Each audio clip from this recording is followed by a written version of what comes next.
I suppose it must be something of a relief for David Lammy to be in Israel and promoting headlines of his own rather than having to answer the questions that are raging through the Twitter sphere about him having pointed out that 4 American presidents have been assassinated.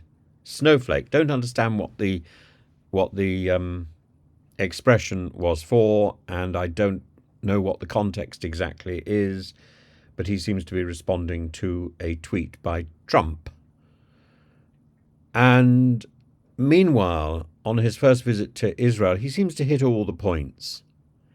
But I think we've gone beyond that sort of rhetorical flourish, and it's positive that he has been seen by all the right people. And as the Foreign Secretary, he's been to Israel, he's been to the Palestinian territories, he's called for an immediate ceasefire in Gaza. I have said repeatedly that I don't think a ceasefire is the solution. It has to be a ceasefire with a clear peace plan. And for that, part of that needs to be a structure for life after this war, which means a two-state solution. He emphasized the horrendous loss of life in recent months and the need for it to stop. And incidentally, the two-state solution was mentioned today, but as a sort of coda. The two-state solution needs to be right at the top of the agenda, and it needs to be very clear.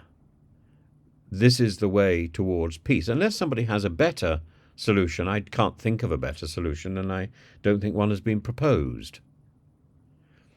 So, in addition to advocating the ceasefire, Lammy urged the release of all hostages held in Gaza and an increase in aid flow to the territory. And during his visit, he held talks with key leaders, including Prime Minister Benjamin Netanyahu and the Palestinian Authority Prime Minister Mohammed Mustafa. He also met with the families of hostages, including Sharon Sharibi, whose brothers were taken hostage, and one has been confirmed to have died. Lammy reassured the families of the UK government's commitment to working towards the release of all hostages, which is exactly what we should be doing and exactly what Israel should be doing. And I'm not sure that the active hostilities are moving in that direction. Lammy also discussed with the Prime Minister Mustafa the importance of an effective Palestinian Authority in achieving peace and reiterated the UK's support for the Palestinian government's reform programme. Absolutely. In a meeting with the Israeli President Isaac Herzog,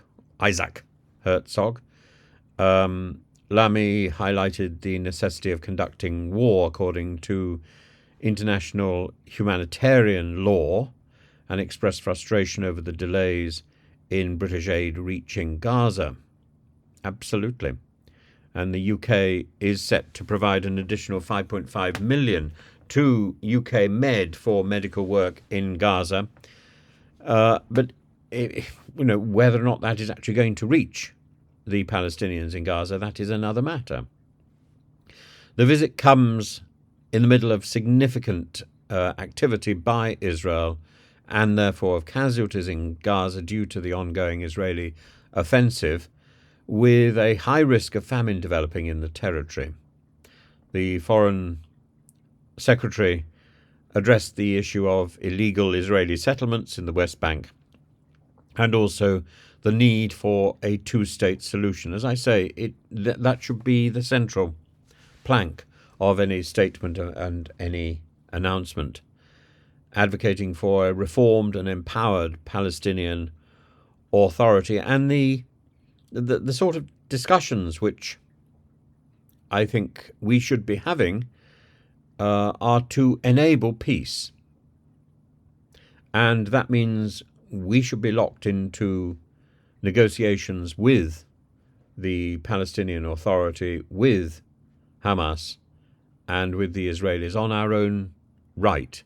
In this case, to ensure that aid reaches the desired recipients.